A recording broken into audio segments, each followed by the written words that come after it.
Hydrolis, c'est un syndicat d'assainissement qui a été créé en 2016 à partir de la fusion de 2 syndicats et qui dessert plus de 400 000 habitants de 4 collectivités qui sont Saint-Quentin-en-Yvelines, Versailles-Grand Parc, Grand Paris Seine-Ouest et Saint-Germain-Boucles-de-Seine. Nos objectifs au départ étaient d'optimiser le fonctionnement de l'usine d'épuration, dont les travaux ont été très longs. C'était également de maîtriser les coûts et les investissements et faire baisser donc la facture pour le citoyen. Puis enfin, c'était de rendre compte aux maires et aux délégués titulaires. Donc les objectifs ont été atteints et maintenant une nouvelle page s'ouvre pour le syndicat.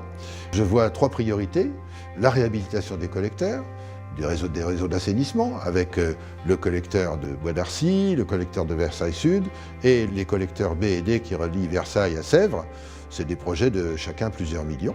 La deuxième priorité, ce sont les projets d'aménagement du territoire comme le tram 13 qui relie Saint-Germain à Saint-Cyr et qui passe juste devant l'usine.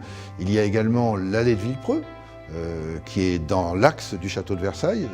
Et puis, il y a également le raccordement du quartier ouest de Satory et de certains quartiers de Saint-Quentin-en-Yvelines à Carré de Réunion. Il s'agit d'optimiser les coûts de fonctionnement de façon à limiter le coût pour l'usager. La troisième priorité d'Hydrolis, c'est innover en étant un acteur exemplaire du territoire. Tout d'abord en sensibilisant les enfants au cycle de l'eau, eau, assainissement, aménagement de rivières, par l'espace pédagogique qui a été créé il y a 1 an. Et ensuite, c'est appliquer l'économie circulaire, qui consiste à faire d'un déchet une ressource. Est-ce que vous savez comment on appelle ça ? On a ouvert l'année dernière, au mois de mars 2018, l'espace pédagogique qui est réservé aux enfants de cours élémentaires, CM1, CM2, pour découvrir ce qu'est l'eau. Donc comment vous feriez pour récupérer l'eau sans les gros déchets ? On va filtrer l'eau avec un filtre. Et cet espace pédagogique est là en fait pour sensibiliser les enfants, leur expliquer d'abord d'où vient l'eau et comment elle est transformée, et surtout leur apprendre à la respecter, à en faire un bien précieux qui malheureusement est épuisable, et donc à en prendre conscience. Donc d'abord on va là, ça. Allez, tu mets un petit bout dans l'eau aussi. 1, 2, 3, ouvert.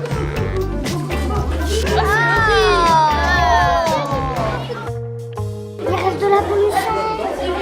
Nous sommes aujourd'hui à 35 visites de classe. Les enfants, d'une manière générale, sont très contents de pouvoir d'abord manipuler. Je pense que c'est vraiment ce qui leur plaît le plus. Mais surtout, ils sont heureux de ramener à la maison toutes ces informations et de les comparer à leurs gestes de la vie de tous les jours. Ce soir, je vais dire à papa et maman que faut pas prendre une douche trop longue parce que souvent ils prennent 1 heure.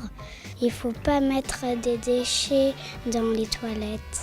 Sinon après ça va être difficile pour les usines de la nettoyer. Faut pas trop utiliser l'eau parce qu'elle est précieuse. Je crois que c'est là où on peut vraiment se rendre compte qu'on a touché notre objectif, parce que quand ils rentrent à la maison, ils donnent les informations aux parents, aux familles, et tout le monde finalement bénéficie de cette visite.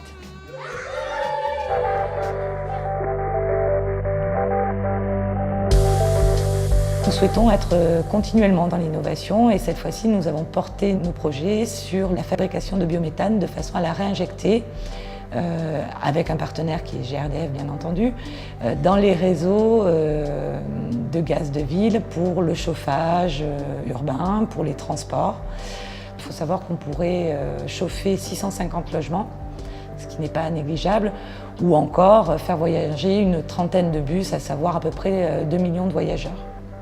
Le deuxième bénéfice, ça va être de récupérer la chaleur des autres étés pour pouvoir chauffer les bâtiments de l'usine. Sur 2019, nous allons pouvoir commencer à faire visiter nos installations de biodiversité avec un petit hôtel à insectes, nos ruches d'abeilles. Nous avons des petits moutons aussi sur le domaine. Et pour tout ça, nous travaillons avec la ferme de Galie. Depuis maintenant 2 ans, nous construisons une offre d'amélioration de la biodiversité sur la station du Carré de Réunion. Nous avons mis en place des nichoirs à insectes, nous avons surtout mis en place des ruches connectées pour suivre l'amélioration des pollens et l'amélioration de la qualité des miels qui sont produits sur la station. Des animaux, des moutons étaient mis en place pour pouvoir faire de l'éco-pâturage et éviter des tontes ou du mulching pour le remplacer par une tonte naturelle.